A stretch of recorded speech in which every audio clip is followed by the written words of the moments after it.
So we started Oh, with yes. Okay, so let's go back before we had our technical difficulties, um, which will clearly due to the solar flare, not anything else. All right, so we we began with Athens, which we of yes. course put straight into F. Oh, hmm which of course we put straight into F. Um, and let's go over why we put it straight into F because we did have this long explanation last time. Yeah. To put it simply, all the best people from Athens hated Athens. So why should we distrust them? Yeah. Um, Athens bad. It is Now, chaotic, hegemonic, yeah, up in everybody's business. it's simultaneous. It is the worst aspects of democracy, in that it was simultaneously very chaotic, but also was prone to demagoguery and tyrants. No bueno. It gets firmly placed into the F category. I'm gonna put a little colon there. Um, Yes. Now one would think, oh, let's put Sparta into S. It's Sparta S, Sparta. Well, actually, Well, Lacedaemon. Lacedaemon. It's Lacedaemon. We're not going to be using Sparta. No, you would think Sparta would be S because it's the opposite of Athens, but that's not really true, honestly. Yeah. It's all Lacedaemon, about Lacedaemon had a lot of problems. Aristotle was right about means generally. At least in regards to Sparta, because he said that the laws of Sparta good; those are good laws, and they did. But the people of Lacedaemon, the Lacedaemonians, were not ideal people. In what way? I haven't heard this specific bit. He believed them to be boorish, violent, and produced no crafts. That I suppose that's fair.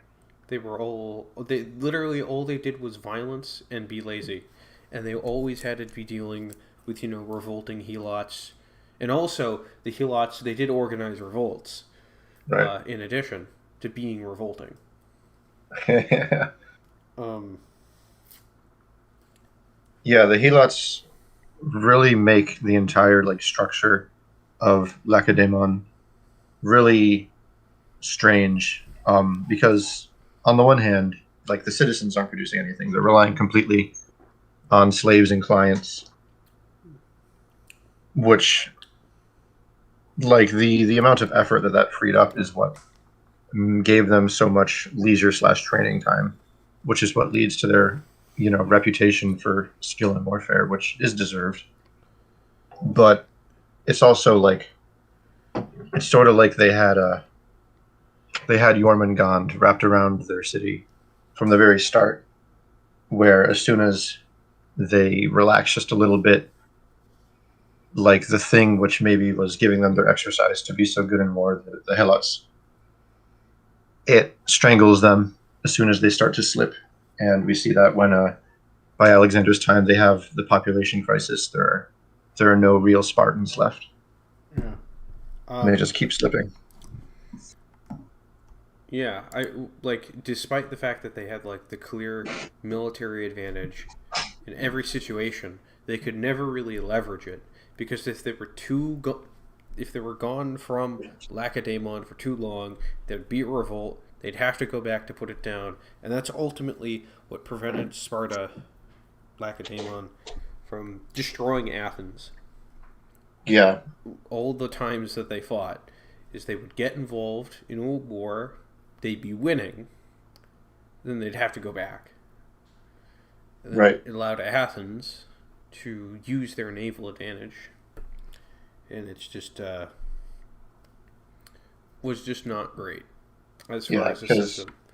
No, Athens can go around adventuring however much it wants. They went all the way to Sicily in a just for for the shit of it, which was dumb, but yes, they had which the is why they capability. are firmly into F. Is that some dude, just some guy, convinced him, let's go to Syracuse. Yeah, That was dumb. Um, I would put Lacedaemon in D. Yeah, it really only did one of the things that states are supposed to do, which is monopoly of force. I think that's how you spelled Lacedaemon. I think there's an A after the D. Or like L, yeah. But swap the E and the A after the, yeah. Hell yeah. Alright, so Lacedaemon firmly into D category. Now, it is better than Athens, but we're not really, We're not partisans for either. Overall, I would say, very mid tier. A lot of the city states. What else was from our list? So we've gone over those two. But now let's talk about, the outside context threat to these dudes. Yeah. Or we could, I feel like Thebes would be a good one to go over quickly because it's sort of a mid. I don't really know much about Thebes. All I know is they got ruined by Dionysus. And then again by Alexander for basically the same reasons. Because they were revolting. Yes. And also they rebelled. Yeah. I'm going to keep making that joke until it stops being funny. I do remember that they essentially took the position of Athens as the hegemon until Philip II, took power. He just said, "I'm the hegemon now." He was that Somali captain in that movie with Tom Hanks. Yeah. I'm the hegemon now. I mean, he was basically like that. That's what Macedonians were. Oh yeah, they were. I mean, sort of like educated Thracians. Educated is putting it very. You're being quite, kind to them. Maybe Philip II was educated. Educated by osmosis. Yeah. They were they were enough in contact with real culture to mimic it. It was definitely Philip II who mostly made it good. I don't think we really know enough about Thebes. We don't have like a third person to say definitively to have any opinion on Thebes. Yeah. So, Yeah, we can move on. we're already talking about Macedon. Oh yeah, for sure. Very interesting state. It was hyper aristocracy, where the central government had no real power, and the king really ruled by charisma. Mm-hmm. Also, their succession rules were all over the place. It's like your cousin would come to power. That's weird. It seems like a lot of the least stable states long term. That's their big issue. Is really unclear succession. Succession gets fucked up by like Alexander. One bad. Alexander was not the person to immediately succeed his father. He had to kill the guy who succeeded his father first. I would say, well, we're talking about Macedon, not Alexander's empire, obviously. Those are two very distinct entities. The problem with Macedon is that it's overly tribal, and in that mountainous way that mountainous tribals can only be. Like your Pashtuns, your Chechens, that sort of stuff. Basically all the same. And I'm thinking, like, interesting state, very influential, but Macedon as Macedon, I would not say is very good. I would put it in the D. I might kick it up to C, just because I think it's sort of a pretty standard state. It did its thing. Well, I feel the reason I'm putting it in D is that because, Lacedaemon, it had a lot of positive qualities, a good constitution, a good quality of people. but it was brought down by the negatives. Macedon has Right. none of the positives. Now, it's not quite as unstable, which would put it in like E. So that's why I'm putting it in D. So Well, I think that that hyper aristocratic sort of culture they cultivated really did lay the groundwork for Alexander. It's easy to forget how much of his conquest relied on his subordinates being, smart and tough. yeah, And if there wasn't an aristocracy for him to draw from for that, he would end up like, you know, Darius just juggling 50 different kind of clueless satraps. all right. So let's put it into C. Because aristocracy is Okay, Dawn. pretty good in my opinion, It's generally. better than oligarchy and whatever the fuck Lacedaemon had. Yeah. The dual king system is an interesting idea. I suppose the Romans had that with the consuls later. Yeah. It seems to be a very warlike institution It's an because you have redundancy. It's an interesting way of doing government diarchy. And I think it's very easy to implement even into a monarchy. Right. While we're talking about diarchies, let's touch on the Roman Republic. It's going to be separate from the Roman Empire because there's many different things you could say about the different systems. So while we're talking about, your Roman republics,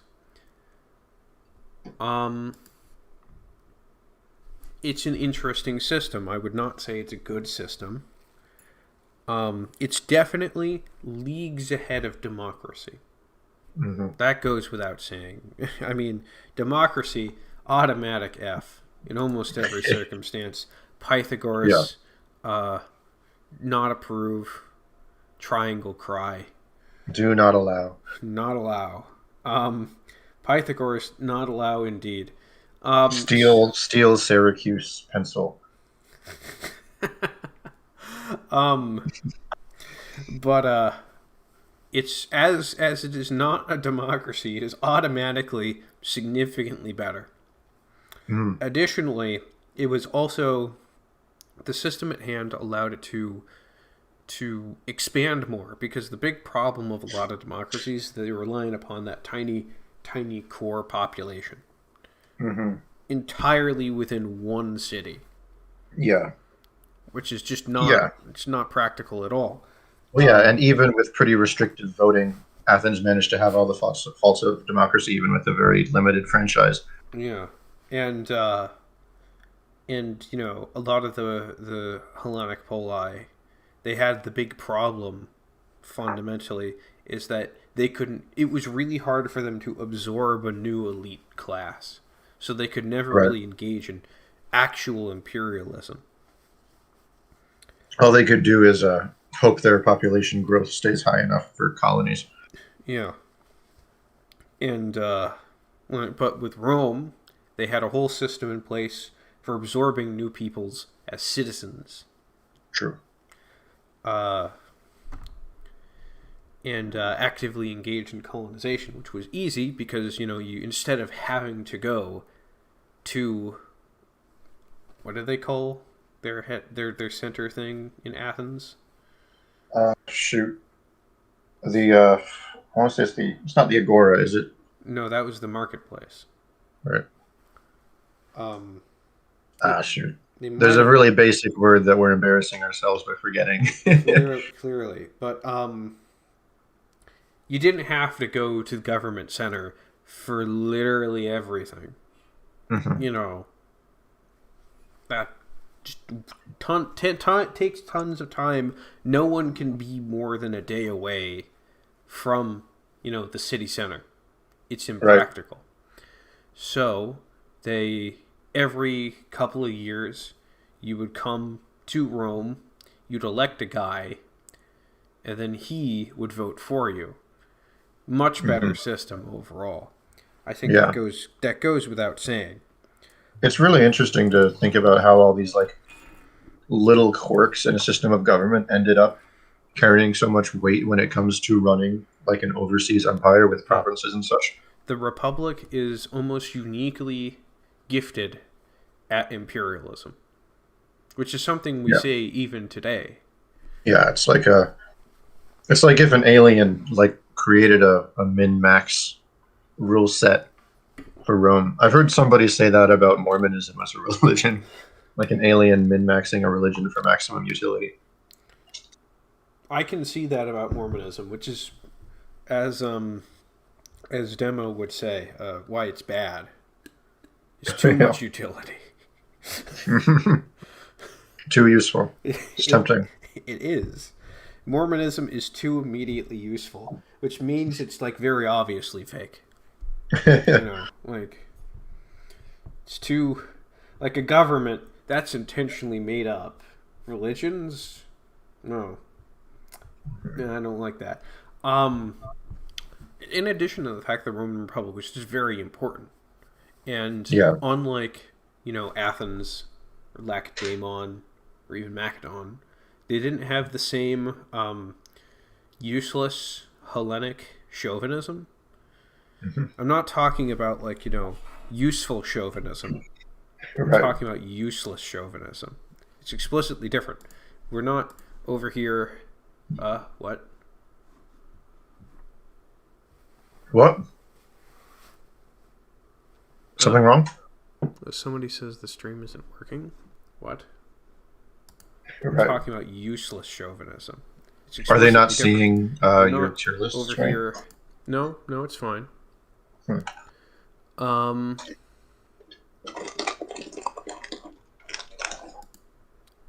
No.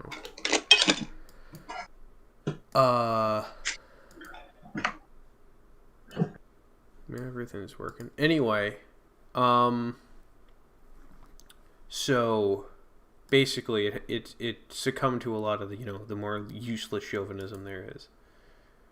Your typical if you're not from my particular polis, if you're not from my tiny little stretch of southern Greece, Yeah. you're barely human.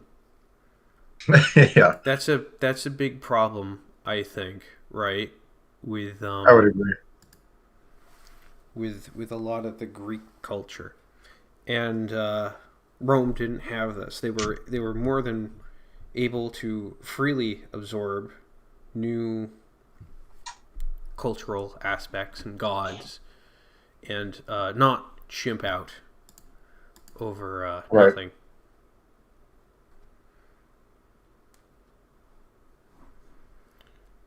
Yeah. Yeah, it's just ridiculous. So I would say put, you know,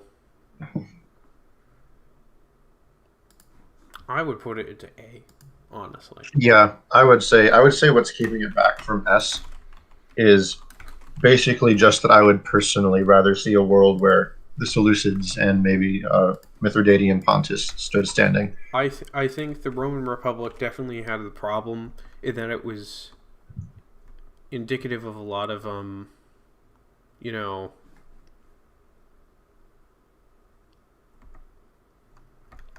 indicative of a lot of the problems of modern polities today, in that it was Mhm. kind of soulless at times, soulless and Right. rootless, and just destroyed everything good in the world. And then Augustus took power, and that was never a problem again. Yeah. The Republic did.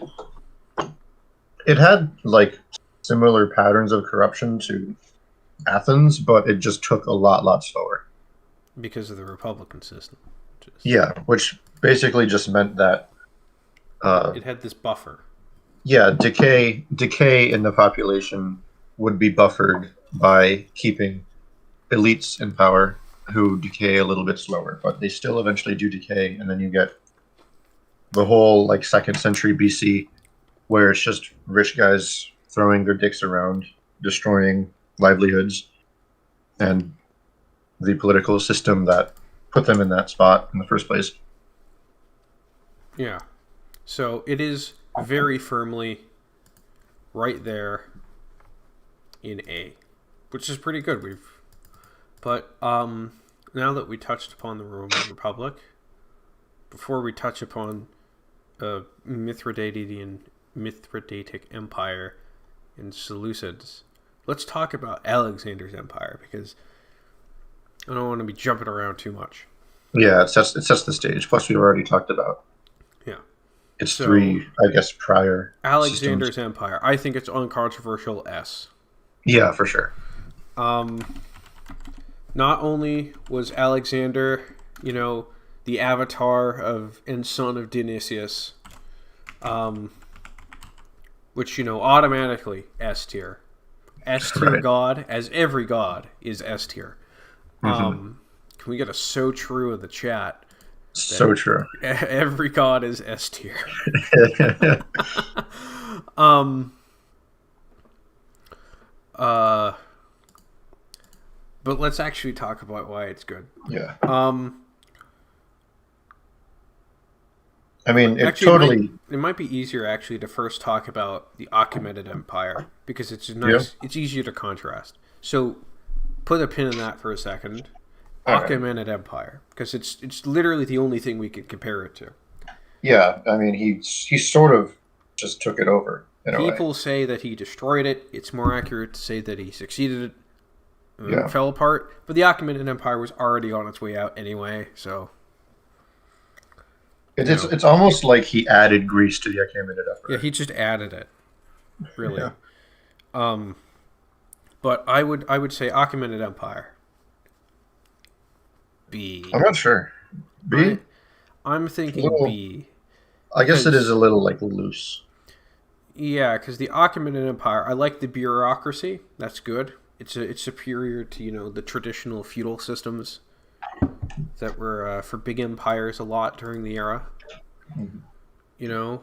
Yeah, and I do like I do like Persian just culture style, even Yeah. their military style. I think it's underrated The- because people watch 300. Yeah, but the problem with the Achaemenids, what's keeping them from being A, or even S, is their court culture.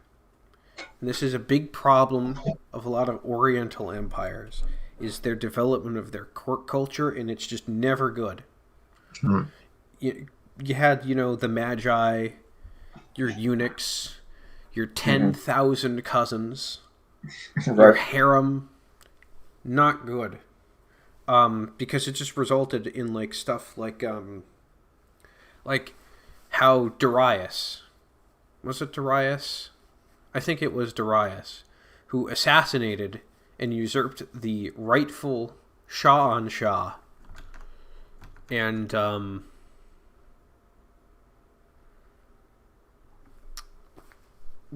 just said that he was the rightful Shah on Shah, and he was able to do that because there was just all this bullshit in place. Now, given Darius was a good ruler, but that sort of shit shouldn't happen. Right. To begin with. Because the possibility of it undermines potential good rulers in the future. Yeah. I think an electoral system, choose the monarch, would be very superior. A more formalized Roman Empire selection. Mm-hmm. But I would say,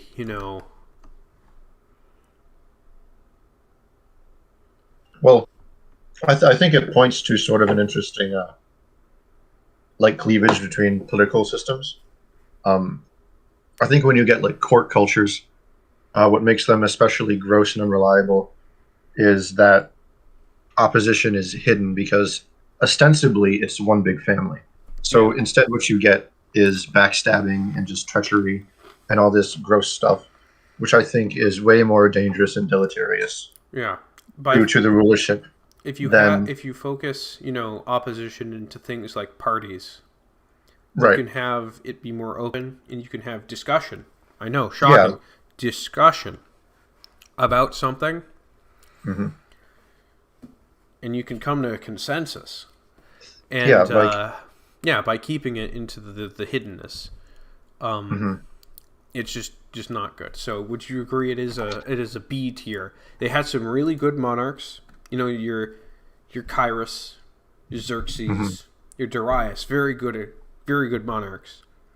But Yeah. towards the end, it Yeah. was really falling off, and it was the rot was set in the beginning. So B tier. Yeah, I'd agree. I'm not going to try to spell Achaemenid Empire on stream. I never spell it correctly the first go. Maybe just say like the first Persian Empire, because First. I think we will discuss the Sasanians later, right? Yeah, I mean, I'm not doing anything tonight. All right, so also, Kara, the reason Athens is last is firmly B is because Plato hated Athens, and we're going to take his word for it. Mm-hmm. All right, so back to the Alexander's Empire. So, Right. Alexander's Empire, in contrast to the Persian Empire, it didn't have a lot of the same problems. Now, it may potentially have gained them, and it would have been into an A. Right. But he didn't live long enough to see that happen, so, Right. But a big non-problem of Alexander is because this big thing of the Achaemenids that I've never liked is their Persian chauvinism. I'm bringing that word up again. Chauvinism. They were they didn't like the idea of mixing their culture with other people. Mm. They Which really undermines you when you're ruling over like the space of like 10 former Bronze Age empires. Yeah, and they got lots of regional revolts, likely as a result of keeping a lot of emotional distance. Well, that's why Alexander was able to straight up walk into Egypt, which is potentially the most valuable province to any empire in ever history. That's just the best part of any empire. It's a good imperial core.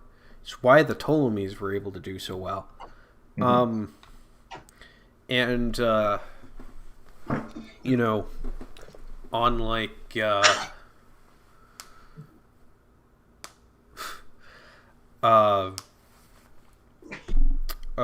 the Persians, Alexander was very big into the cultural syncretism, which is I've talked about.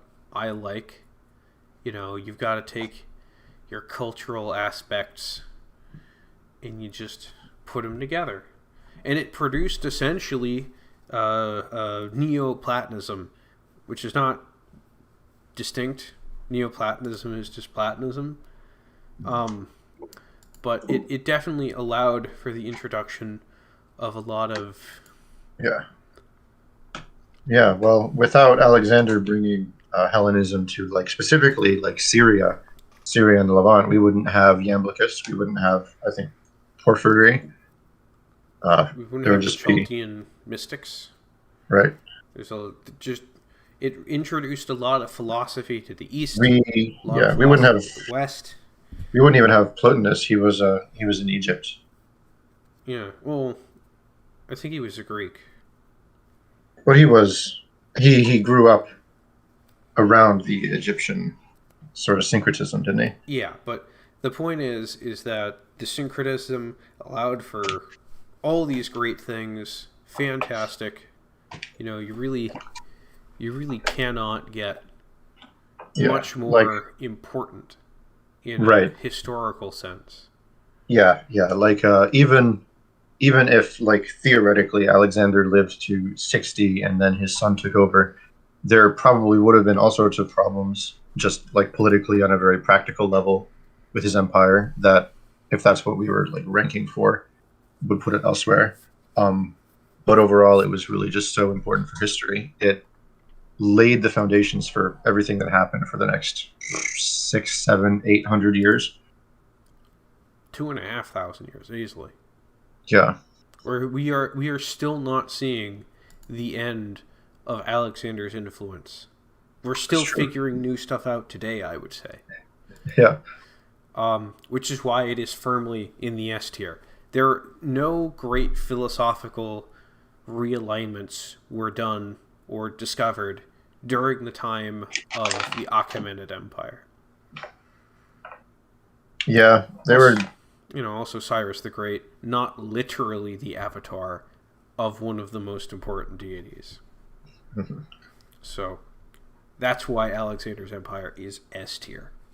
So now let's Yeah. talk about the Diadochi. Not us, which we also Yes, call ourselves the Diadochi. mhm.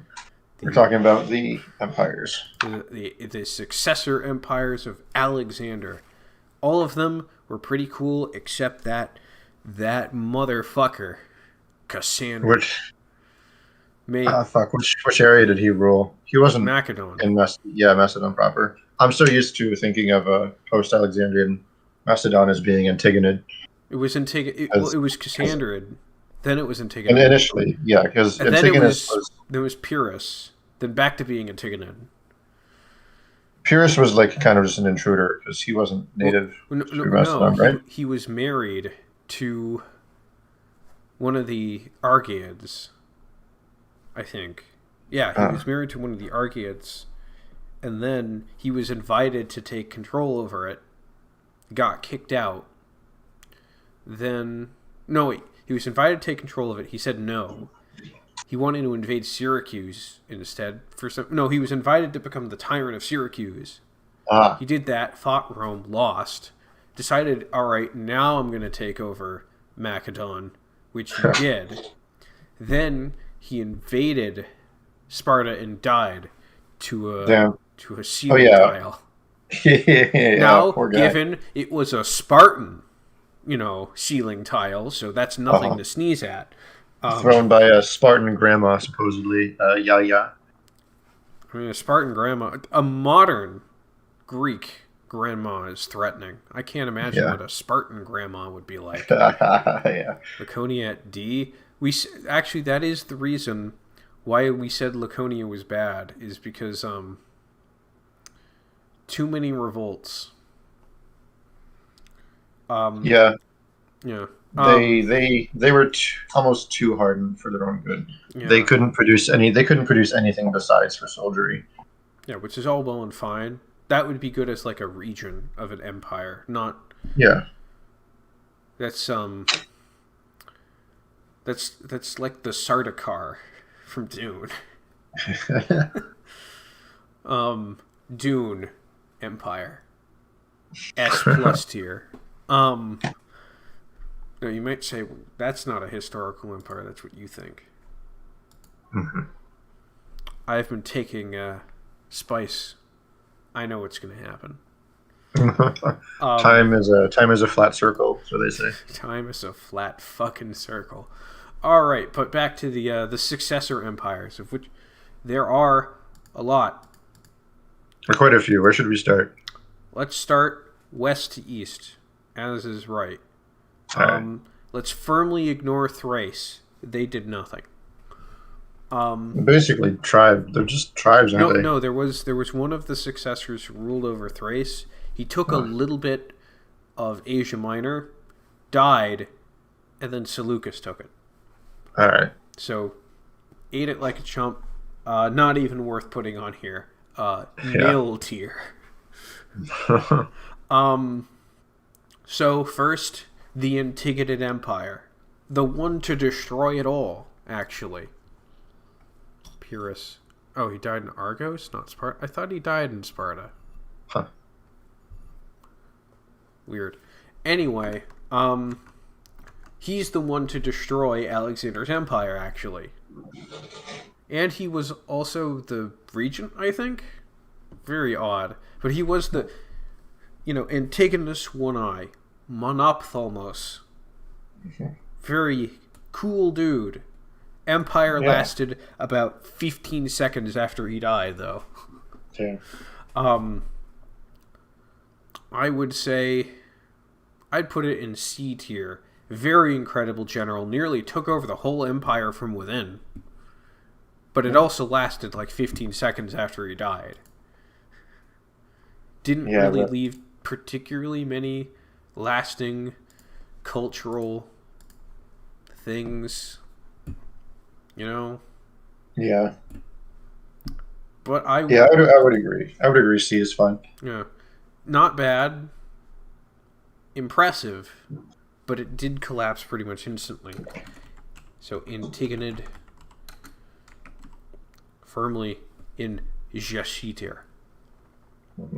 All right, so the Ptolemies, no doubt, going to be very controversial. Lots of people have opinions upon the Ptolemies. We would have way more controversy if we had one or two other people in here, Yeah. which I wish I did.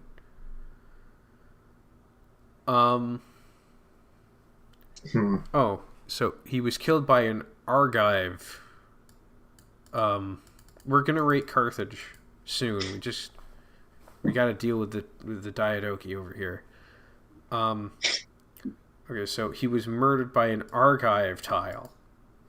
Okay, it was still it was a Greek grandma, very threatening group of people. I don't blame him for eating it to that. So Ptolemies. I think I'd probably put them at A with the Roman Republic. They were very syncretic. They carried on that particular lineage of Alexander. Yeah, I'd say as far as like, yeah, Very lasting important. cultural impacts. Very Very important. lasting cultural impact. They were the last one to eat it.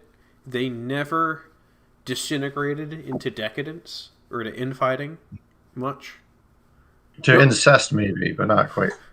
They definitely did a lot of incest. I'm just remembering that meme I made of whatever. But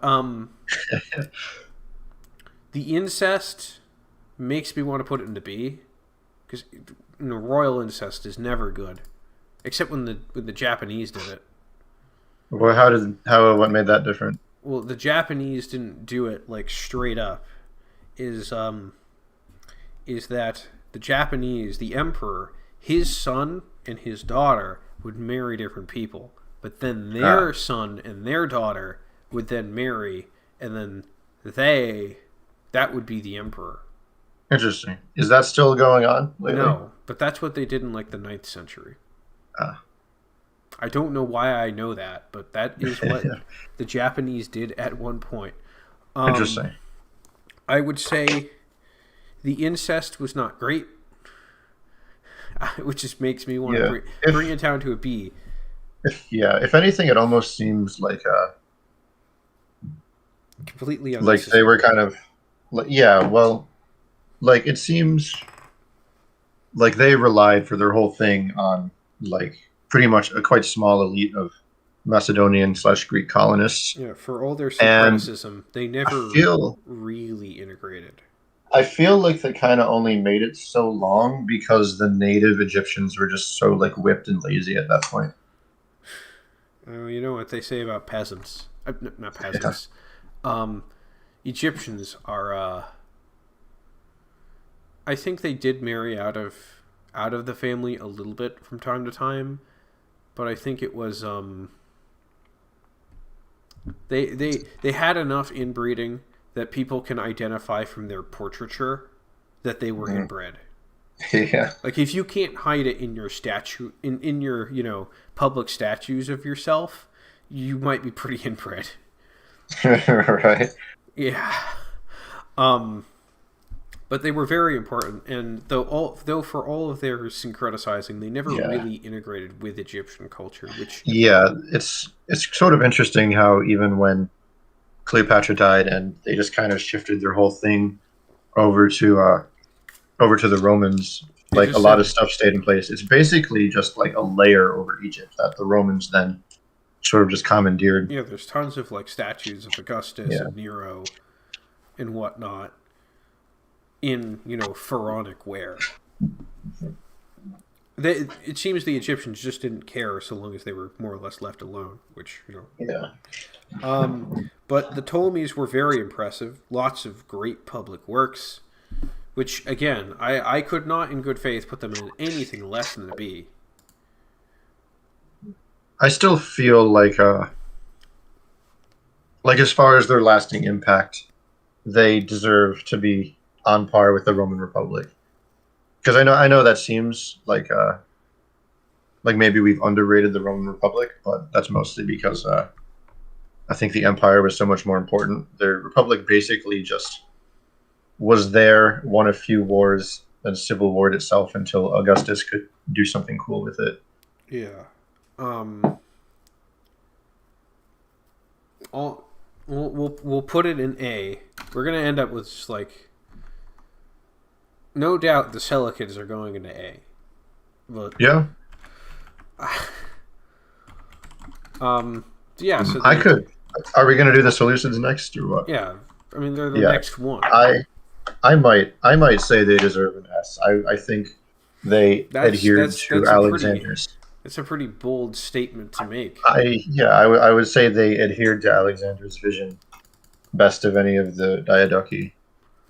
I would agree. And they did last quite a few generations too. They were the most expansive. They made it until the Romans beat them, which is impressive. The most militaristically successful, and Seleucus was the only one not to divorce his Persian wife that Alexander gave him. Yeah. Maybe that's why he was blessed. Yeah. While the others cursed themselves. But talking more about like why they were good is that the Seleucids, they engaged in the actual like very important cultural syncretism that Alexander was all about. In that they patronized ancient Babylonian artworks like cuneiform. The last cuneiform like tablets found were from the Seleucid era. Really? Yeah. I had no clue. They patronized that art. They were big into like the Temple of Marduk. It's fascinating. The Babylonians were to the Seleucids as what Egyptians were to the Ptolemies, in addition to a little bit of a Iranophilia on the side. Yeah. Though the Iranian was very big and very important to them, and the Seleucids were not hesitant about marrying into the local elite. They definitely produced a very unique local culture, especially in the very far eastern provinces of Bactria. Yeah. Which then made the Indo-Greeks. Which is a fascinating, entire different topic. But yeah, that could be a stream of its own. Yeah, just talking about the weirdness of Indo-Greece. It feels like it's out of like a pulp novel. Yeah, a bunch of Greeks ruling a significant part of India.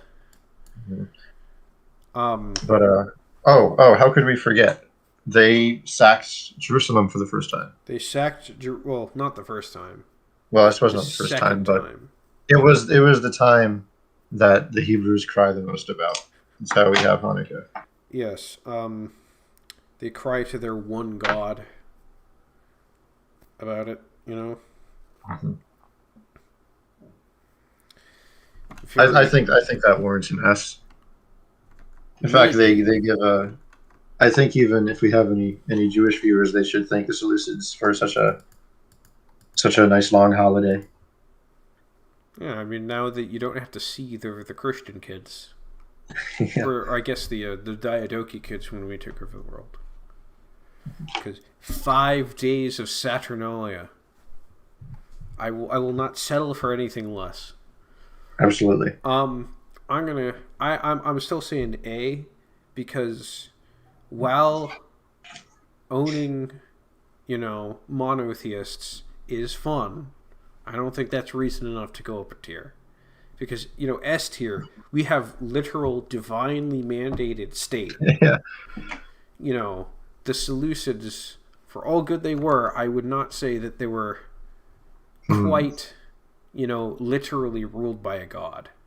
We could keep them A tier, but put them ahead of the Romans and Ptolemies. How about that? Oh yeah, that seems acceptable to me.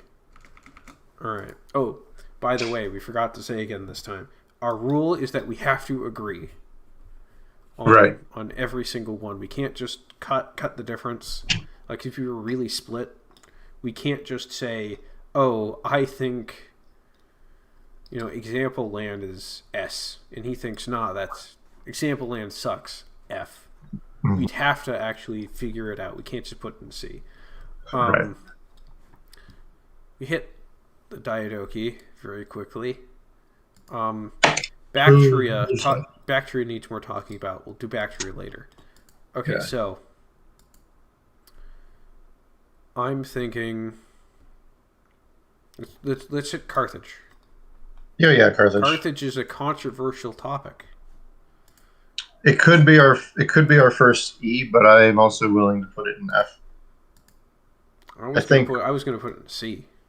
yeah. Yeah, I mean, I think really all they have going for them is Hannibal, maybe some of the other market generals. my thing about Carthage is that Carthage participated a lot, very much a lot in that great cultural and religious syncretism. It introduced a lot of gods to the Western Mediterranean. I suppose the Phoenician stuff they brought. Yeah, I'm curious if they had a big cultural impact on Spain when they in Spain for a little while. they did. They definitely did in Sardinia. Everyone forgets they Right, owned Sardinia, but they did. right. A lot of it is in Sardinia. They worshipped God, I forget what the god was, but like up until like relatively late, they still worshipped like a major Phoenician deity in Sardinia. Interesting. I think no wait, they still do because they have like this whole festival dedicated to like the Saint of Fire, Huh. which is very obviously this, Phoenician god. Right. Oh, who sacked it first? No, it was the Babylonians. They Oh, right. depopulated Jerusalem like The completely. so-called That was their big, captivity. yeah, the whole captivity. Um, the Phoenicians, I think they also did a lot of exploring. They're the ones who first found the New World. I'll hear nothing otherwise for it. Yeah. They did. That Yeah. is a point in their favor. The exploring. They found the New World, which is that's just a fact. Because if you take the Ptolemaic map of the world, there's these weird islands, like off into the Atlantic Ocean, Huh. and if you like do the math, basically, that people think that they're supposed to be the Lesser Antilles, Huh. which I think is just very neat. Um, Yeah. Some people say they're like the Azores. Some people think that they're the Canaries, but I like to go with the schizo theory that Lacedaemonian. No, we're talking mainly about their governments, antiquity games, not just their historical things. If it was just historical, Athens would easily be like a B. Athens accomplished a lot, but they did Mhm. suck government wise. I don't know. I mean, they had good art, I suppose, but Yeah, yeah. I can't think of much they contributed other than that. Like they weren't even necessarily the most prolific Greek colonists. If you're Yeah, talking about like Greeks colonizing the Mediterranean, bringing their culture yeah, abroad. yeah. We can't just you know go into historical accomplishments because then it would just be like Rome s, and everything else would just be like who lost the most basically, and that's no fun. It's government systems, culture, that sort of stuff, and I suppose. all those things that Lacedaemonia did accomplish prevented it from being an F. Oh, Yeah. they're helot nonsense, not good. Like, I mean, it kept them restricted to their little peninsula. Yeah, They really couldn't go it prevented them anywhere.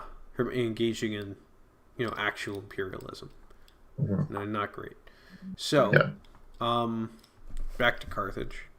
Right. They Oh, engaged in some pretty cool stuff, but I will say they did have a lot of the bad qualities typical of modern republics.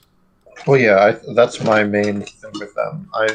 I'm not really about the whole like yucky Carthaginians, Oh, gross brown. they But sacrificed babies. Do you think Yeah, those maybe those ball. babies had it coming? I don't know. Maybe they did. You don't But know. You I weren't I there. I just think the fact that Hannibal got so hamstrung by the Senate being a bunch of old cowards really reveals. Well, that's my reasoning for putting Carthage quite low. E. I could maybe put it D or C. I could concede to, but otherwise I have a low opinion. Um, origin of good. Um, I mean, by the logic of it being the origin of good laws, then Athens would be A, because it had Plato. We can't poisoned by Plutarch's lies. No, they weren't. They were not good boys. They raped boys. Um, yeah, I think we should put Carthage in C, even though C for Carthage would be a little bit more appropriate. Hadast. Yeah. Hadast. Spelling it the Phoenician way. Cool. If only there was a Phoenician alphabet keyboard. Well, I mean, this is just a text editor, so Speaking of Phoenicians, apparently I'm blocked by Nassim Taleb. Oh damn, rip. But Yeah, I don't know he's how not that a happened. real Phoenician because he's gay. Yeah, that precludes him. In order to be a real Phoenician, you've got to worship or at least acknowledge Melkart. That's fair. I don't know how to spell Phoenician words. What do I look like? A Lebanese? Or I guess a Tunisian. Yeah, it doesn't matter. Anyway. So yeah, so there's Carthage. Mm-hmm. While we're in that neck of the woods, I say we go for the Etruscans, which weren't really one state, honestly. But we'll talk about them nonetheless. We know they're just monarchists, right? What Or the the Etruscans? Etruscans? What was their system quite like? I know a bit about their culture, but not so much the I think government. they had a monarch, but they also had a senate. Mm. It's very weird. I mean, it sounds pretty. I mean, the Romans must have gotten it from somewhere. So. I mean, yeah, the ideas didn't come from nowhere. That would be weird. I'm gonna do a little bit of cheeky searching on the internet. All right. I think they were like the Etruscan League.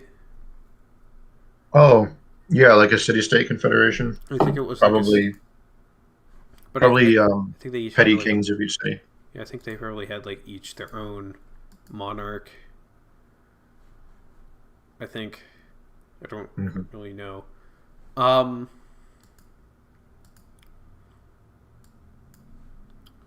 Anyway, Etruscans, very important. Very interesting, very like unique and alien. Yeah. Oh, yeah. A couple of the Roman kings were Etruscans. Oh, right, yeah. Yeah. I think most of them were. Like the first one was a Roman. Numa, I think a Numa was Roman. Then they had a Samnite, then a series of Etruscans, and then they got rid of the kings. Don't quote me on that. I'm not a historiographer. Yeah, so I think I'm Etruscans, feeling a C or a B because they were bloody lunatics. yeah, They were absolutely insane. I really like their art. I think very very very interesting, unique art. It's also really remarkable how they managed to hold on to a pre-Indo-European name despite being surrounded on every side by Indo-European people. The very Romans and Samnites to the south and the Celts to the north. very fascinating people, you know. Mhm. Um, but definitely very violent. Well, not like Well, violent weird, in like a bad way. violent in a weird way because they weren't apparently super like warlike, or else they Yeah, wouldn't have. they weren't martial. They just liked blood. Yeah, just like well, supposedly that's where gladiatorial tradition started out, the Etruscans. Some people say it was the Samnites, but some horrible hybrid tribal oligarchic monarchy. They were too much for this world. They're like the Aztecs of the West, That's a good way to put it. or I guess the East, because they're east of the Aztecs. Um, Right. The Aztecs are just full world yeah, east of east of Europe. no, it's west of Europe. You can go through Asia east far enough. You get I to guess at America. that point, but then that it's in the east-west doesn't mean anything. I say we put them to sea. Yeah, Etruscans, yeah, that works. very important, but Too mysterious. Too mysterious to too say much too about. mysterious and too violent to really in good faith put them, at the top. Yeah. Um, do. Let's go Who's back to the next? list. I wrote out a list, so let's look at the list. Yeah, Carthage, Rome, Akkadian. Oh, yeah, let's stick around in Mesopotamia for a bit All right. because we haven't touched any Mesopotamians, which is it's weird. They are my area of expertise, so it shouldn't take too long to go through. All right, so let's start with the beginning. Sumer, not an actual state. There was never a united Sumerian state. I don't think. Well, actually, maybe there. I think there was the dynasty of Ur, but whatever. Sumer, S. I don't think it deserves quite an S. They were the beginnings of civilization, rightful worship of the gods, cities. Well, I think there's some of that stuff we do get from them, but I'm also a little skeptical of saying they're definitively the first. I think they could be more like the oldest preserved. I think there's sort of like a survivorship bias with they just like to write stuff down, so No, their no, stuff survived, and we assume it's no. The Sumerians were colonists from ancient alien humans. all right. Yeah, you got me there. So How, obviously, how, how S. else would they know? How else would they know how to build ziggurats? As we know, the idea of putting rocks on top of each other, humans couldn't do that. Especially in like square shape. Squares come from space. That's like rule number one. Um, they're definitely really important. Um, I mean, they were essentially the first people to really describe the gods in a systemic manner, establish organized cults. Now, you might say Egyptians this, Egyptians that. Fuck the Egyptians. The pre-dynastic Egyptians were a bunch of spear chuckers, as far as I'm concerned. They were still stuck in the Stone Age in pre-dynastic Egypt. They were actually is the funny thing. Is that Narmer united Egypt with Stone Age tools, which is so weird as a concept, right? Well, this is one thing that we can really get down a rabbit holes with alternative archaeology sort of things. Yeah.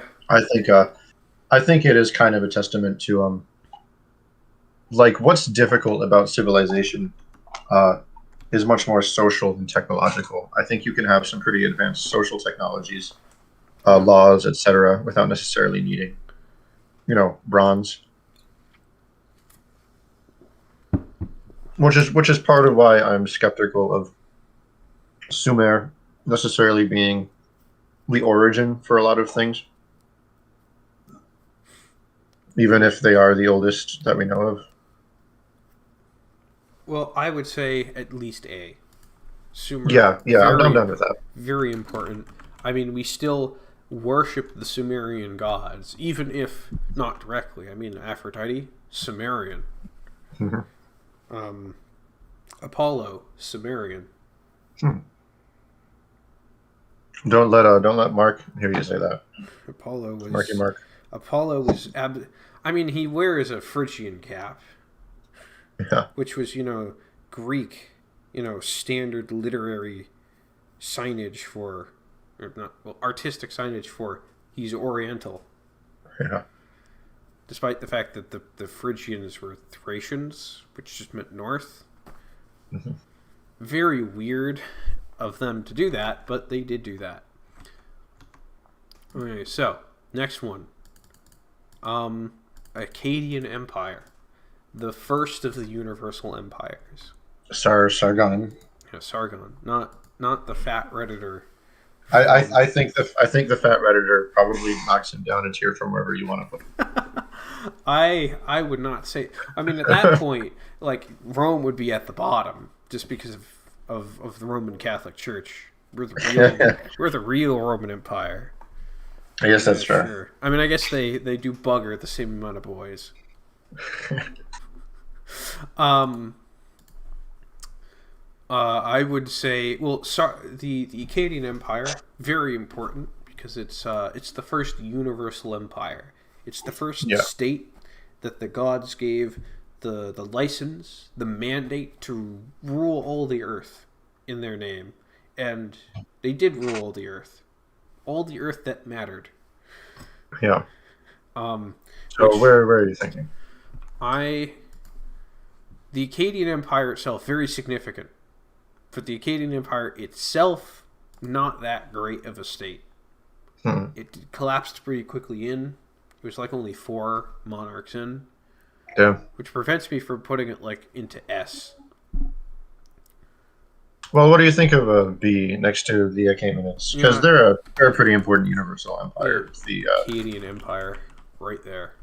The Universal Empire, if you do not know, as I just explained it, is a state that is given exclusive license to rule the Earth.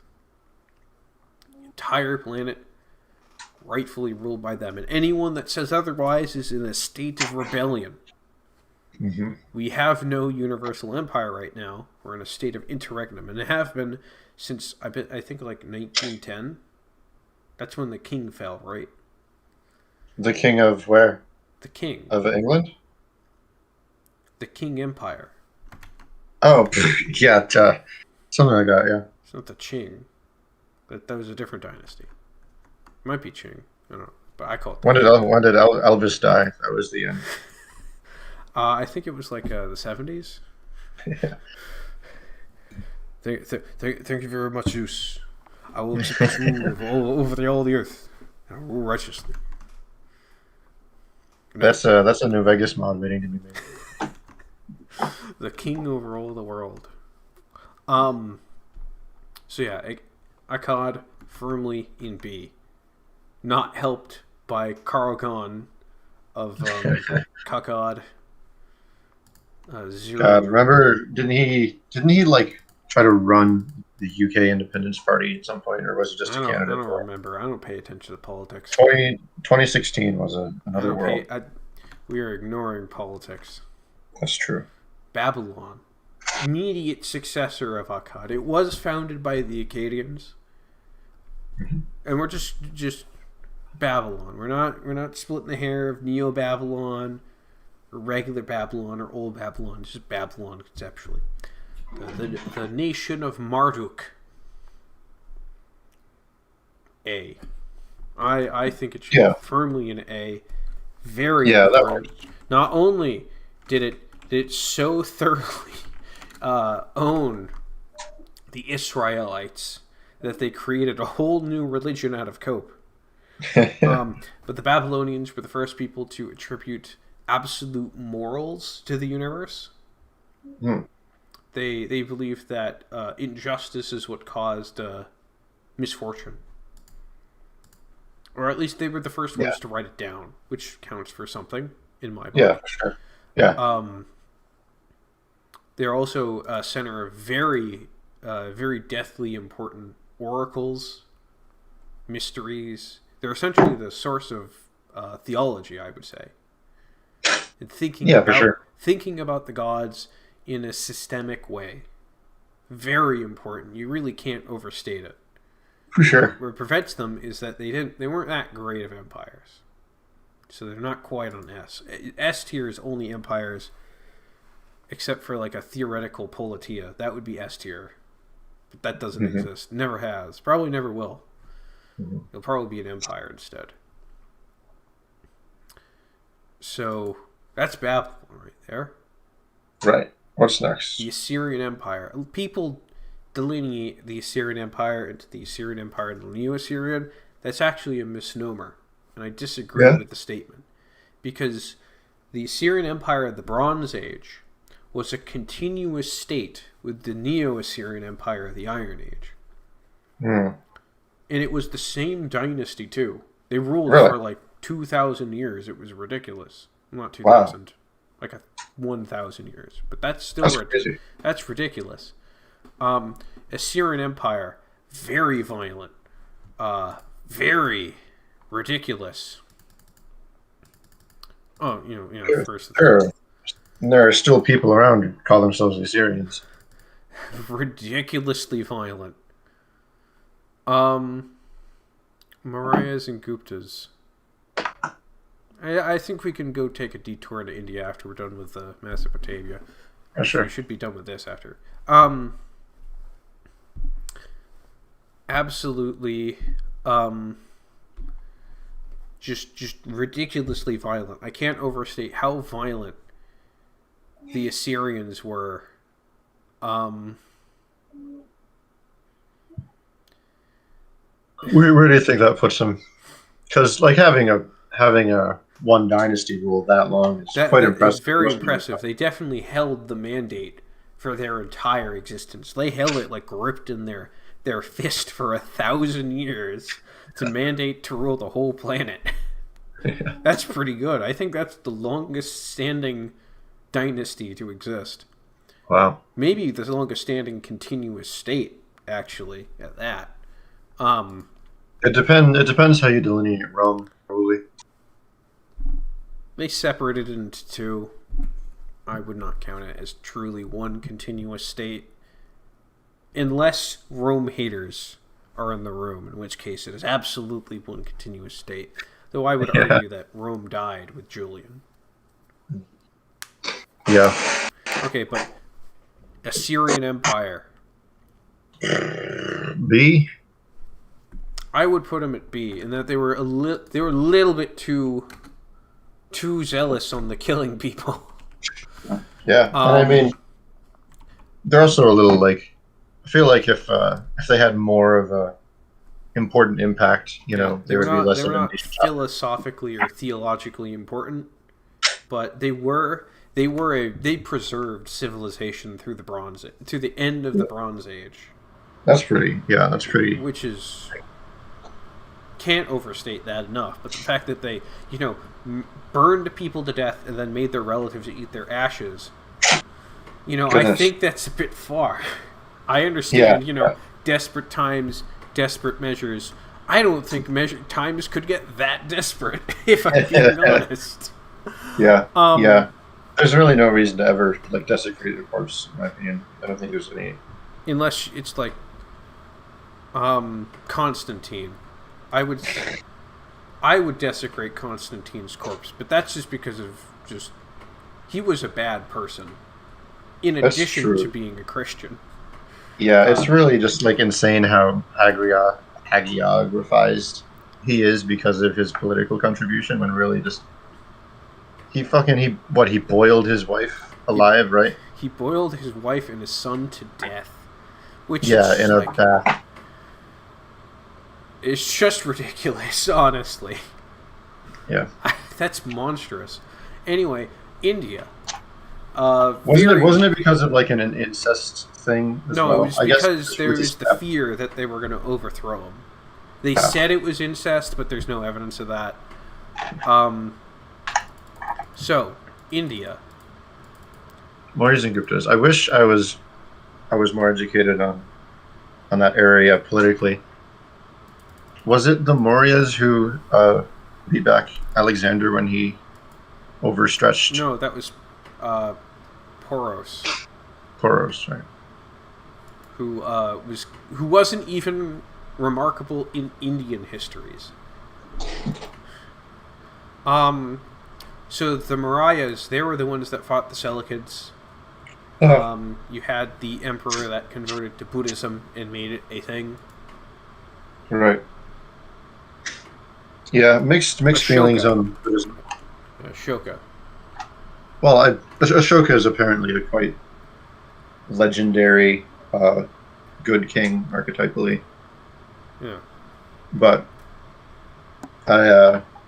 we have a mixed feelings on Buddhism, don't we? Yeah, Buddhism, I would say it is practically better than Hinduism, and that it is a rigorous. They beat it once. It's a rigorous religion with a philosophical core. It's not heavily tied to particular cultural practices, but it can incorporate them if necessary. Ashoka's Hell. I have never heard of Ashoka's Hell. Huh. What's that? I don't know. Someone said something about Ashoka's Hell. Probably some horrible form of torture. Yeah. Yes. Well, according to the legends, Ashoka was a real piece of shit for a long time. Oh, right. And then he had his change of heart, his coming to Buddha moment. Yes, he realized that he was a big piece of shit for a really long time, so he repented. Which I think, that's good. There's something to be said for that, but I also don't want to, idolize that pattern. It is I feel like that's a big mistake. It is good that he became better. It is not good that he was like that in the first place. Yeah. Which I think,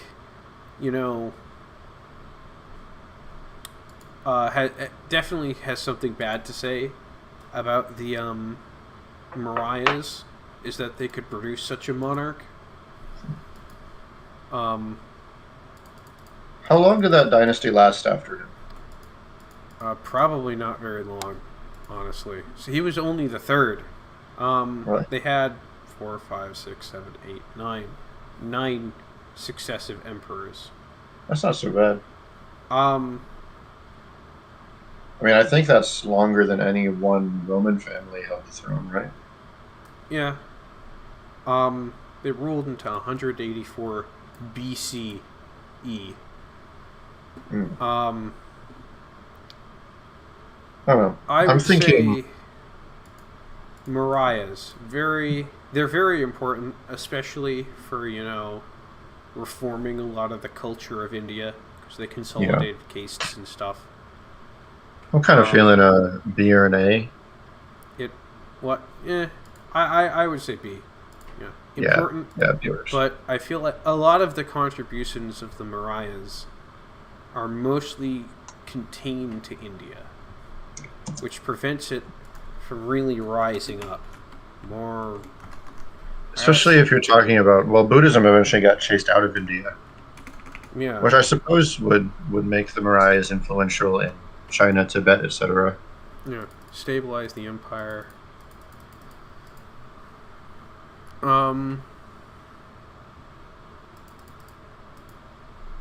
Guptas. I actually don't know much about the Guptas. I am looking them up now, to be honest. I've definitely heard the name.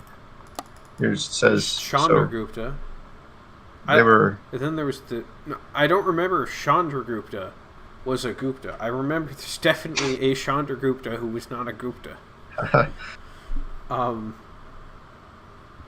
Apparently, Gupta was considered the Indian Golden Age, from the 4th century AD to the late 6th century AD. So, basically, when Rome was being maximally fucked, India was hitting its stride. Alright, so, which is, props to them. Means somebody on Earth is having a good time in a shitty era. yeah. Um,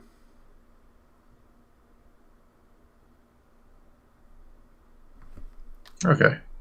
Many of the literary sources, such as Mahabharata and Ramayana, were canonized during that era.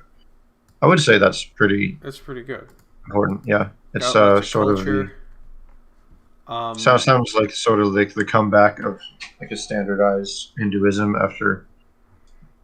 Definitely an improvement. after the Mauryas. Yeah, I I think they're in B. Very important. I would say probably I'm kind of feeling B, but above the Mauryas. Yeah, so Guptas. Apparently, Definitely. what screwed them over was being too feudal. Oh So they just yeah, devolved a lot of their territories yeah. to That's a big local problem. rulers. We are anti-feudalism in the Politia because it's bad. Hmm. All right, so we hit on India. Let's talk about Bactria and the Back, Indo-Greeks oh yeah, over while here. we're in this corner. Bactria, absolute pinnacle that wasn't Mithridates of the Alexandrine dream. Yeah, the like maximum viable syncretism. That wasn't Mithridates. Right. You really can't get much better than Mithridates, honestly. The man Yeah. was literally a syncreticism. He was like 50% Greek, 50% Persian. Ruling just a great territory too. The And Black he, Sea. and he kept fighting until he was like 78. Yeah. Absolute Chad. He's also going in at least A. Yeah, for sure. I would. We can just do that. Yeah. I mean, do we want to? Yeah, let's do that now. Okay, Mithridates. A. I Yeah, don't want I to quite would. put him at S because he did retain a lot of the bad Persian stuff. Like he married And his it was sister. only like He married yeah, his sister. yeah, Um, and he poisoned a lot of people to death. I guess yeah. While being impervious himself, which is a Pontus. pretty Chad move. Yeah, Pontus. High A. Very good. Very cool. Yeah, But he definitely retained some negative aesthetic. qualities. Bactria, immediately below it. Yeah, I'd say so. Bactria, very cool. Just Great very aesthetics. cool. So the whole Everyone like wants to be a Bactrian. yeah, I love the statues of like Hercules next to the Buddha. It's just cool to think that actually happened. Yeah, It feels like something. It feels like something that only like internet people would come up with because it feels like two entirely different worlds colliding. But nope, it happened 2,000 years ago. it introduced a lot of, Western culture to the East, Eastern culture to the West. Very cool. Silk Road ran right through Yeah. them. Indo-Greeks, just below Bactria, because they weren't as stable, admittedly, Yeah, they were only around like what 100, 200 years. They were So around for a while. But the problem is I don't think they didn't go hard enough on the syncreticism. It prevents them yeah, from being higher than the Seleucids. well, that fucks them over like manpower wise too. If you're relying on Yeah, they were the colonies of Hoptites and you're trying to rule. too much about Greekness. They didn't really go that far with it, but still, I think they're not quite high A tier. They're definitely mid A tier. I feel like we could put the Romans back in front of them, just because, like, as cool as the Indo-Greeks are, probably the Republic did still have a little more impact. Slash was more stable and functional, at least for a few hundred years. Yeah, or kind of continuous. All right, so let's go back to the list. Egypt. Let's talk about the Egypts. Yes. Egypt's very important. There's like 15 Egypts, but we've diluted them down into the basic eras that isn't Ptolemy's. Yeah. Old early? Kingdom Egypt. Mhm. S tier. Well, I thought you were all about the Middle Kingdom. No, I mean like as in it is the first. Like it was really significant. The Middle Kingdom is cooler, but I would say Old Kingdom is more significant. Yeah, unfortunately, I'm not as up on my Egyptian history, so Well, the Old Kingdom is, Narmer. The right, unification. We're talking about, this is essentially the first large-scale, bureaucratic, like, organized, centralized state that had right. lots of staying power. It wasn't a universal empire, but it was really important, I think. Yeah, yeah, I'm fine with it going in us. Yeah. Old Kingdom Egypt, very cool. Middle Kingdom Egypt, high A. Yeah, that's fair. Middle Just Kingdom Egypt. Egypt overall, just so important and just like Yeah. remarkable with what they managed to do. Oh, A is becoming a little bit crowded. I'm going to have to enter. Yeah. There, that's... Ah, it's absolute mess. Middle Kingdom Egypt. New All right, Kingdom and Egypt. Middle Kingdom Egypt is very good because it retained a lot of the things about Old Kingdom Egypt, but it was a lot less stable. It felt more invaders. There were more than one dynasty at many points. ah, Not great. yeah, that's right. But it still retained more or less the same stability, strong culture, that sort of stuff. Mm-hmm. New Kingdom Egypt is definitely a mid B for me. Yeah, they were. I mean, weren't they started off by Hyksos dynasty, Um, I don't remember. or did they just have one at some point? I do not remember. But New Kingdom Egypt, Praetor presided over the spread of Buddhism in China. Egypt. That is also very significant. And why Bactria is so important. And now Bactria sucks. You know, what is it? It's the territory of Afghanistan and Pakistan right now, right? Afghanistan, Pakistan, Uzbekistan, Tajikistan, New Kingdom Egypt. It was after the Hyksos had been kicked out. Okay. Actually, no, I'm gonna put that in low A.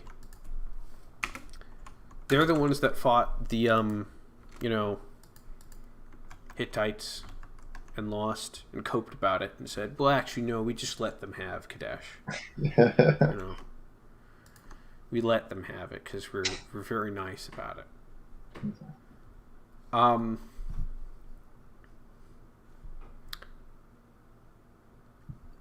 The pharaohs had definitely lost a lot of power by that point, resulting in a lot of priestly control. Yeah.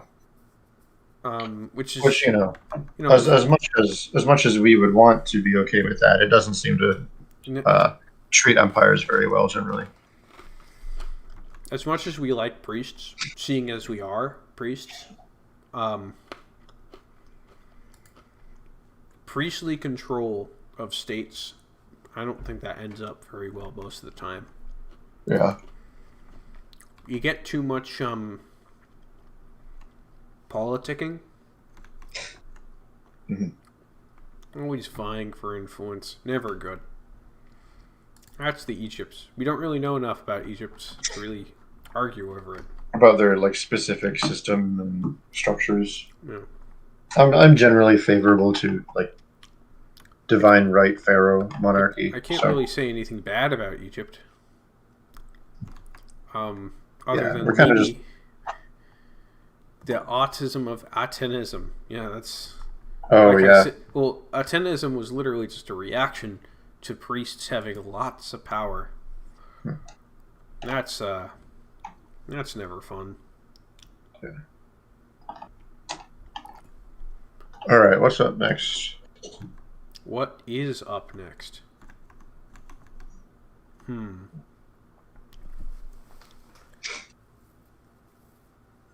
Let's talk about the other Persians. Oh yeah, the other Sasanians. two. Well, are we doing what is it? Parthians then Sasanians? Let's talk about the Parthians first. B. Maybe even C. I mean, they didn't do much culturally, did they? They kind of just fucked around on their horses. They just kind of continued doing whatever the Seleucids were doing. Yeah. But not in like a great way. Actually, I'm gonna put him like high C. Um, they didn't really do that much, honestly. They put Crassus in his place. That's about it. That was They funny. gave, they gave Rome probably a viable enemy that was useful to their politics internally. Um, But just like they weren't that remarkable in themselves. Didn't Sasanians, seem to do much. D. I'm gonna put the Sasanians in D. Really, I would expect them to be higher than the Parthians. Okay, well here's the thing: the Sasanians were a LARP empire, literal LARP empire, who based kind of part of their LARP on the stuff Greeks said. Really. Yeah, like they made the immortals, which were questionably real. They decided to make them anyway. Huh. And they also claimed like the entirety of the Achaemenid Empire. They said, we're the successors of the Achaemenid Empire. Yada yada yada. Yeah, well, They also are what formalized Zoroastrianism into the kind of bad religion it is today. I was expecting sort of a reverse where it was probably better that they got to sort of formalize Zoroastrianism and make it sort of a more coherent thing. But I Nobody really knows when Zoroastrianism got formalized into the crypto monotheism it has become. Some people say it happened during the Islamic thing.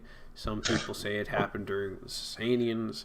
But the Sasanians in general, they had like all of the really bad aspects of the Achaemenids. The court culture, the instability, the civil wars was really vicious. It constant civil wars. Yeah, I suppose that's fair. Plus the whole saga, fighting Heraclius later on, which eventually let the Muslims explode. Yes, when you decide to invade a neighboring empire and engage in a war of annihilation for 30 fucking years. 30 years. Can't overstate the fact that they engaged in a war of annihilation, a total war for 30 years. Yeah, that's like spurious land claims. That's like orc behavior right there. 30 years. That is why they're in D. I like their aesthetics though. 10 out of 10.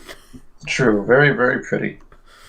Very cool. Like I do think they probably had a more interesting culture than the Parthians. Yeah, they definitely exemplified the best and worst parts of Persians. Yeah. Persian autism undiluted. Yeah. War for 30 years. But the second any Arab showed up, instantly crumbled. Boy, did the Romans even get Egypt back before the Arabs showed up? Yeah. Forget. It was actually immediately after they concluded the war that the Arabs invaded. They probably didn't even get to set up their like bureaucracies again in time. That's probably why it was so vulnerable.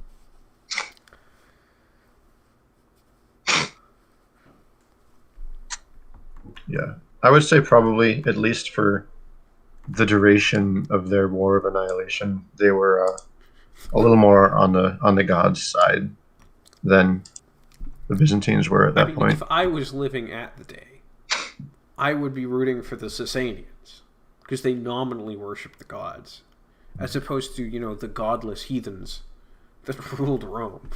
Yeah. And they're just absolute nonsense. God, Roman, Christian slap fights. Just you can't get worse than that. Yeah. You really can't get worse than I'm gonna murder you over the minor distinction of is Jesus one part both man and divine, or two parts man and divine? Yeah. Thousands died over that question. Which God. just seems like such a non-problem to me. Yeah, really. Just ridiculous. It's really just like an easy scapegoat for other motivations. But who knows? It could just be autism. Yes. Um, Roman Empire. While we're at it, let's talk about the Roman Empire in the three parts. Yeah. Yeah, Principate, S tier.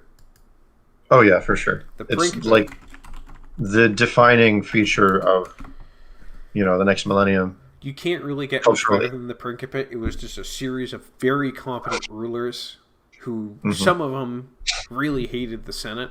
I'll hear Yeah. nothing about how Caligula was bad. If you are in the anti-Caligula camp, let me kindly point you to the exit. Domitian. Domitian too. Well, he was the start of the. No, wait, Domitian was Principate. I'm thinking of Diocletian. I always mix it up because Domitian, dominant. Diocletian, dominant. No. Although I forget, Domitian wasn't the guy who extended citizenship to the every No, peasant, that right? was Caracalla. Bad Oh, bad right. emperor, that one. Yeah, Non shitty name too. But yes, Principate, firmly in S tier. You had a lot of really competent rulers. It was Hmm. pure. Things were working right, and it had just the right amount of mix of republic and monarchy. And a good amount of syncretism too. Yeah, very A good. healthy amount. Dominant, Hmm. A, Yeah, but like in low A. I'm thinking B. I think that's a bit low for dominant. I th- The dominant well, I think. The Dominant was the Well, start of the generation, but it was also the start of like some really good Orientalization. it kind of feels like they just existed on inertia, though. Like, I don't think there was any like forward movement in the Roman Empire from the point that Diocletian Diocletian died. kept it working. I feel like it definitely lost a lot of the. I feel like it lost the inertia was the problem, and then Yeah. it just, and that Diocletian was just like we're going no worse. It's not going to get any worse. Um, and Diocletian, I would say.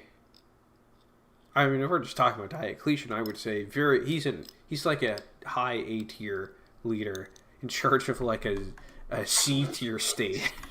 Yeah. Um, I would say probably he got mixed results from his things. Like, for example, the way he made professions hereditary, good, probably, good idea. probably. Well, I don't know. I feel I like think that that's a probably. good. I think that's a good idea. I like guilds and things like that. Well, yeah, guilds are a good idea, but I feel like forcefully hereditary professions is a good way to demoralize your population, which is not really what you want when you're just now getting, upstart barbarians who are saying, well, we can run states too, Mm, and just a little differently. fair, fair. The Sasanians did own themselves out of existence. It is fair. Yeah, the dominant wasn't really that great, honestly. I guess Um, I'm fine with a low A.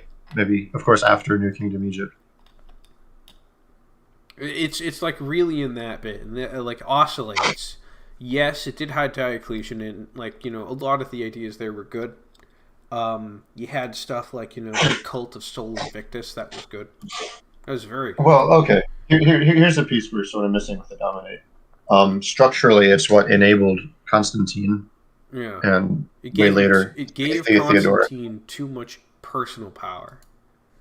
Yeah.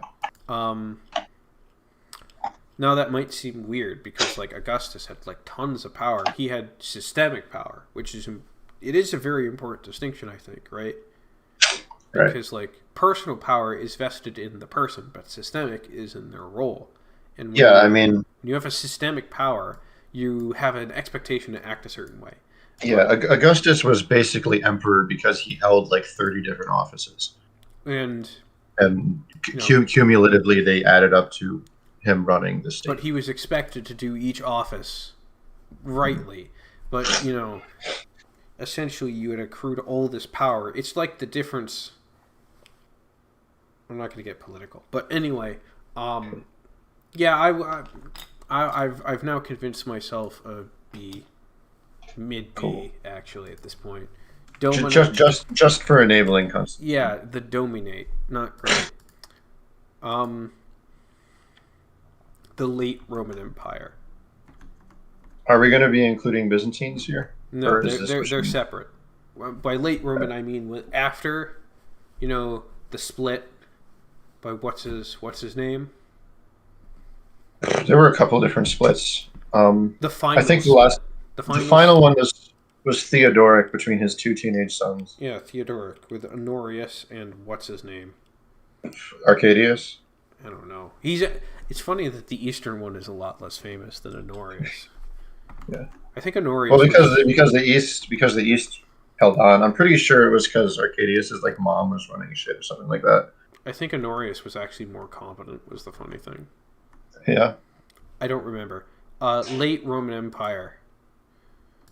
I really like the aesthetics of the late Roman Empire. It looked really good. Yeah, I mean, it is very cool looking.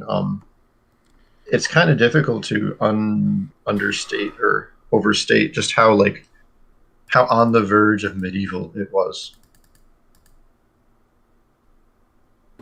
Um, yeah, it was definitely like 1 foot right in the Dark Ages.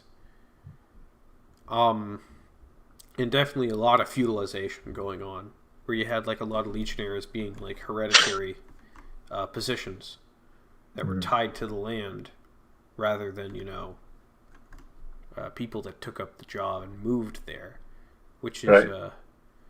I mean, there's something to be said about like militias having investment, Yeah. but it's not not a good sign of the times if you lose your standing army. Yeah. um,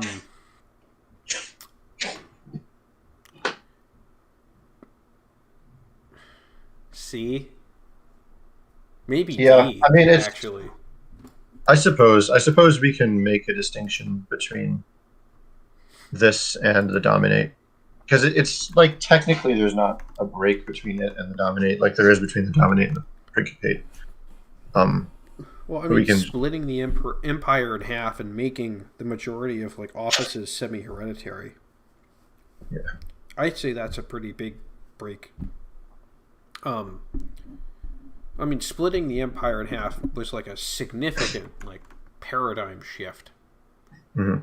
I think.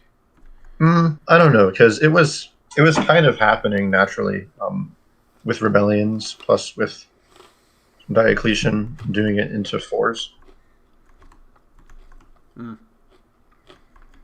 I think C, Yeah, yeah, that's fair. late Roman, late Empire. Now let's talk about the Eastern Roman Empire, or the Byzantines. I Um, suppose we could call late the Western then, or yeah, late we're Western. essentially just talking about the West, but this is Yeah. specifically this is Oh. when we talk about the Eastern Empire. Let's just decide what's the cutoff. Uh, Justinian onwards. like, are you talking about when it begins or when it ends? What we're When gonna like the Eastern Roman Empire begins as not just the eastern half of the empire, but as I like would, distinctly different in its culture. I'd say that probably starts whenever Justinian dies. You know, after Justinian started a lot of the really bad shit It's true. of the Byzantines.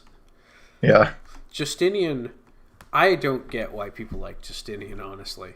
Well, because they see he nominally took Italy back, and He it's like took it. soy He facing took it over. back from people who were more than willing to play ball with the Romans. Yeah, and he did it by basically waging a war of depopulation, uh, leaving his only competent general there with not enough manpower, basically to keep him politically inactive when Yeah, he could have done so much better with and Belisarius, and then fucked him over anyways because he was insecure. yeah, and set up the situation, you know, for the Arab invasion. Yeah, for basically Rome, which like for the whole duration of the empire, like the Sasanians were kind of like a paper tiger, like sort of how Americans think of Russia, where actually technically they're less than a third of our size, um, but you can play them up in the imagination for political reasons. Well, the Sasanians were Not a paper tiger. Well, not by the time Heraclius Mm. is around, and the empire has like lost a third of its population to a plague, and so much of its institutional knowledge is gone.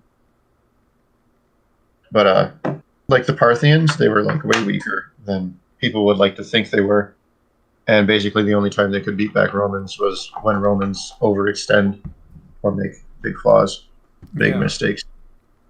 and And then they like Justinian deteriorated the empire internally to the point that like on even footing the Sasanians could take Syria, take Egypt, and hold on to it for 30 years. and Anatolia. Let's not forget the Mm-hmm. fact that they took the whole thing Yeah, goddamn. and they nearly won.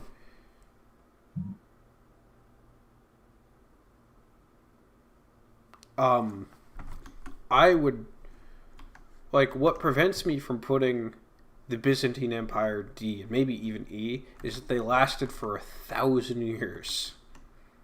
And I really do like their aesthetics. They did have drip. I'm gonna put it like above the late Empire because of just sheer survivability. They survived for Yeah, a I suppose. 1,000 years at the brink of destruction.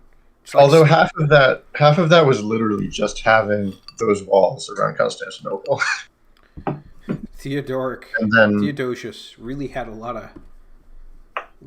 of forethought. Like, I should build some really big walls around the capital. yeah, Those yeah, he really, walls saved them for hundreds of years. It actually helped them hold out against the Turks for like a solid 100 on their own. yeah, really. Um, And like this is basically they were that those walls were the only things that kept going right when the Eastern Romans kept shooting themselves in the foot for 1,000 years. They fucked themselves over so bad, but I think with a court culture like you mentioned, there was so much betrayal and scheming, which was, I suppose just a continuation of how things were going during the Dominate. Maybe it wasn't particularly worse.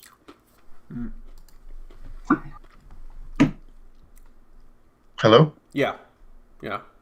All right, so the Gothic states. Uh, are we just talking, re-including Spain or just Italy? Well, I'm talking about Visigoths and Ostrogoths with a Uh, focus on the Ostrogoths. yeah, I think that's the more interesting slash hazy thing because there's kind of like a twilight zone with Ostrogothic Italy. There's a Twilight Zone Western Roman Empire revival Yeah. off of the Ostrogoths because Theodoric the Great, the king of the Ostrogoths, was also the king of the Visigoths, and he de facto uh, had the Vandals and the Burgundians as vassals, Hmm. which is just really impressive. Yeah. Like he controlled like a lot. I think he basically avoided calling himself emperor because he was playing diplomatic ball with the Eastern Romans, right? Yeah, he was not. He nominally had loyalty to the East. And the only reason he wasn't declared emperor in the West was because the emperor that preceded Justinian was Justinian's uncle, and Justinian seethed at the notion of a barbarian being the emperor, Yeah. which is why I am very I anti Justinian post a lot for good reason. He was a bad man. His head Yeah. detached from his body and could fly about. Evil. Hmm. He's definitely a zero. He's an F tier leader. Maybe Yeah, let's just write Justinian after Justinian. Athens.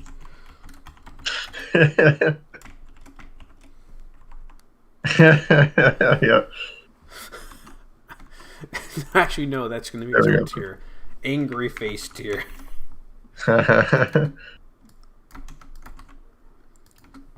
Maybe like I don't know. Justinian's bedroom was its own realm. He can be there with his prostitute. His prostitute wife. Um.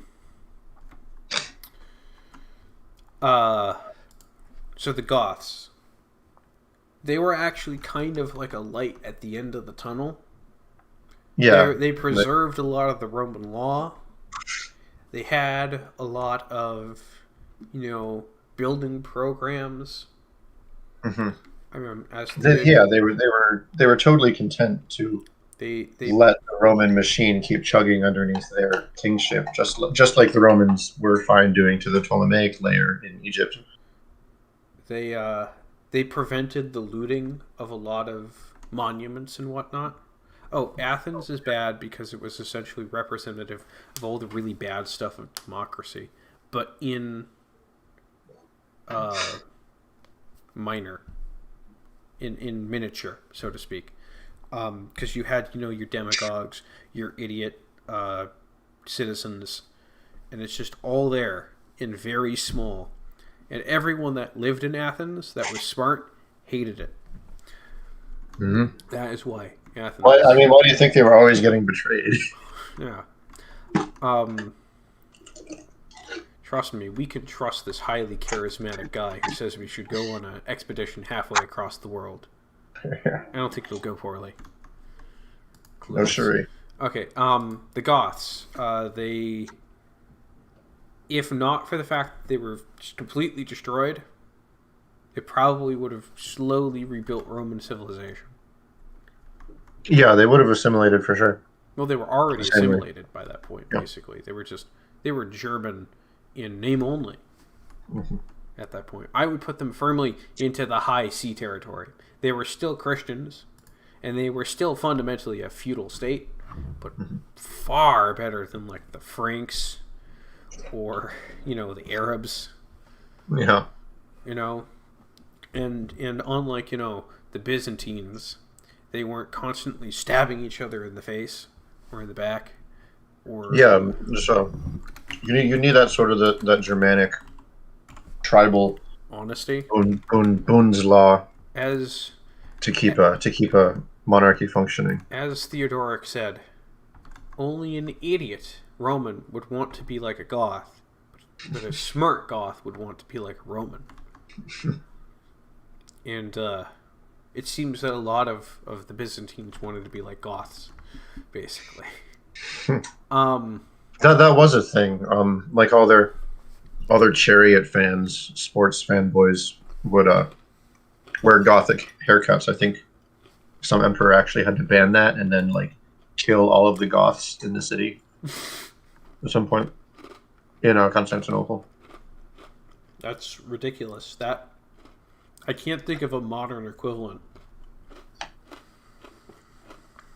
Well, I feel like that actually that kind of reminds me a little bit of like China now wants to do their like anti-sissification campaign where they're like banning they're hypno yeah, they're like banning femboy TikTokers. I feel like masculine hypno.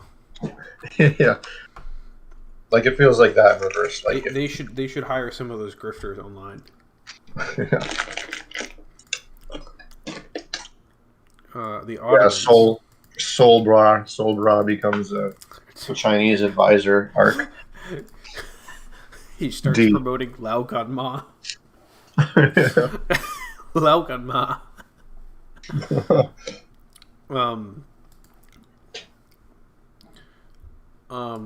So yeah, Goths, pretty good for the time. Yeah, They would be like I an F in like a good world, but they were not in a good world. right. They were pretty thoroughly in the bad. We need to talk more about bad states because we've mostly been talking about good states. Like, look at us, good states. Yeah. Almost nothing in the bad. Well, you only remember the good states Good point. largely. Franks. It's also I think Franks. are bad. It could be our first E, especially if we're including like Charlemagne. Yeah. It's not because they were Christian that they were bad. So that was a contributing factor. It was because that they destroyed a lot of Roman stuff. The thing a lot of people forget is that the Franks were actually pretty anti-Roman in their culture. They would destroy roads and whatnot. Imagine fucking just destroying like that's if somebody came to like conquered America and started destroying power tools because they were emblematic of our culture. They legitimately really hated Romanness, and they really increased feudalism. Oh yeah, France was fucking like Fallout PvP for like 300 years until the laws of chivalry got like really codified. Everyone forgets that knights were really a bunch of pieces of shit. That was Yeah, they that were was the real reason for the Crusades. They had to take a bunch of these psychopaths. the original knights were just playing Rust in real life. They had to take all these psychopaths and send them somewhere else. You know, Yeah. just send them over the ocean. Call it a crusade. Mhm. Franks were plenty bad. They had the bad idea, like Gavelkind. That was a bad idea. No, that's the dumbest succession Today system ever. today I shall divide my territories equally between my Yeah, sons. as if just like direct secession wasn't good enough at getting brothers to kill each other. The Goths, the Vandals, they didn't have that problem. And basically, with the Franks, what ended up happening is it's just one son gets all the territory eventually. It just takes him 10 years and Some mortal murder. sin, blood on his hands, to bunch, get what he bunch of could have murder. just gotten from his dad. Yeah. And like kept like his brother around as an advisor or a close ally. No, they're now enemies. So yeah, Franks are firmly in the E. Not good. A first E, finally. Anglo-Saxons. Hmm. Funny. They were very funny because they just completely destroyed Roman culture in Britain and Christianity, and then became Christian again. That's true. They were converted by the Irish of all people. The Irish. And then they later, a couple centuries later, nearly exterminated them. True. I don't know. I think I have a bit of a soft spot for them. But I think the what is it? Shoot, what's that fancy helmet? Germanju? Oh no, there's like a gosh. I'm gonna look it up. It's Anglo-Saxon helmet. It's on the tip of my tongue. There's just a really cool looking helmet that I everybody know immediately. the one you're thinking about with the face mask. Yeah, I don't remember what it was called either. the Sutton Hoo, yeah. Sutton Hoo helmet. Which I was think. actually found in Denmark, but that's neither here nor there. Hmm. Anglo-Saxons were cool. They definitely had a problem of just never being able to unite. Yeah. Like to the fact that their lands were called the Heptarchy. 7 kings. They all hated each other. And a bunch of them got really close to uniting. The Anglo-Saxons. But they always fell flat in their face. Yeah. It's just funny, right? Right. It is interesting how like England is one of the only former Roman territories to not retain a Romance language. That wasn't like North Africa. Yeah, which a lot of those places it was more about there not being enough native Roman colonists in the first place to displace people who were just like natives that were speaking like Greek as their lingua franca. And also because like there's just so much Arab colonization. Yeah. I'm gonna put the Anglo-Saxons at like a D. Yeah, I'd say they're better than the Franks. Better than the Franks. I wish I could rate them higher just for that helmet, but realistically, They they're lacked, they're states. They're state smart. they lacked then, and they still lack now, the fundamental capacity for civilization. If you go outside of the Normanized parts of England, it's just cheap. No civilization there. 0 out of 10. Tragic. Would not visit again. Germans. We're gonna have to be nice if we want Jive on the channel. But Well, we're rating them in comparison to all these ones. You know, we're we, That's true. we rated them above Justinian, and that's pretty good. Actually, Above the no wait, Franks, I put them below the Sasanians. I'm not doing that. Low C. we put him above the Franks, and that's all that they care about. Yeah, that's the important part. Though I would not consider the Franks to be like the French. Yeah, You know. the French are much more civilized than the Franks. Yes. We're not going to be talking about any contemporary civilizations. Where did we say we were going to cut it off? I think I said I was going to cut off at the fall of Rome, but you've gone far past that. I think you said like French Revolution at some Oh point. yeah, French Revolution is the cutoff. But Doesn't really matter. yeah, I mean, we're nearing the end of our list, anyways, right?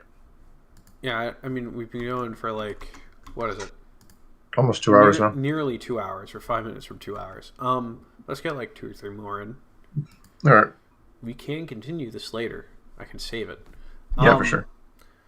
Is what else is there? Well, let's go with the Holy Roman Empire. Okay, that's an interesting one. It's just completely different than everything we touched on before. I think I'd call that another E. It's kind of just like chaotic. Wasn't that remarkable? A collection of toll booth castles. Yeah, literally. That couldn't centralize to save its life. I would agree. I really like the idea of the HRE. The most significant thing they ever did was become a jewel in a certain Spanish king's belt, who almost ruled the world. Charles V, was it? Yeah, and then Charles V, real life Giga Chad. We can only because of that Chaw alone, but it's crazy that Charles V just straight up like one man almost world in like the 1500s, and we hardly hear about him. I guess he didn't manage to do much besides just politic around until he died, and then everything fell apart.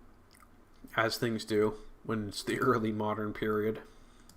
Well, it's because I suppose he's less remarkable because he finagled it all through succession, like through his through his parents marrying well. It's not like he conquered Europe and America by the sword. But he nearly ruled the world, which is an important statement, you know? There is no way to say, oh, he almost ruled the world without it seeming a little impressive. Yeah. Alright, what else is there? The city-states of Italy. That's the most different one, I would say. Positive. I think I would... Renaissance. That's very good. Yeah.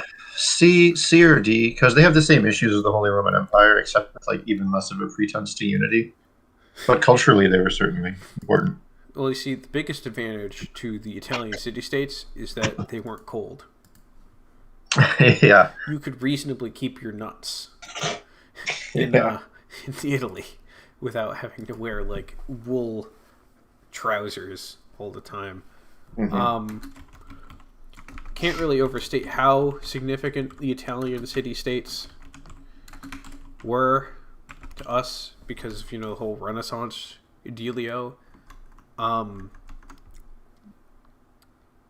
Ottomans. E. Yeah. Like, it's impressive they held on to so much land, but there's just so much, like, gross... The Ottomans talk about were definitely way too reliant upon their monarch being good. Yeah, I mean, talk about a court culture, too. Didn't the Sultan have to kill his brothers just to get the crown? It's whoever got there first. Yeah, like, I just think it's, like, fucked up morally to have a system where every generation... most of your royal family is going to have to be killed. Plus the whole, what do you call it, janissary system? Yeah. Just like gross/stupid. Too reliant where you just collect...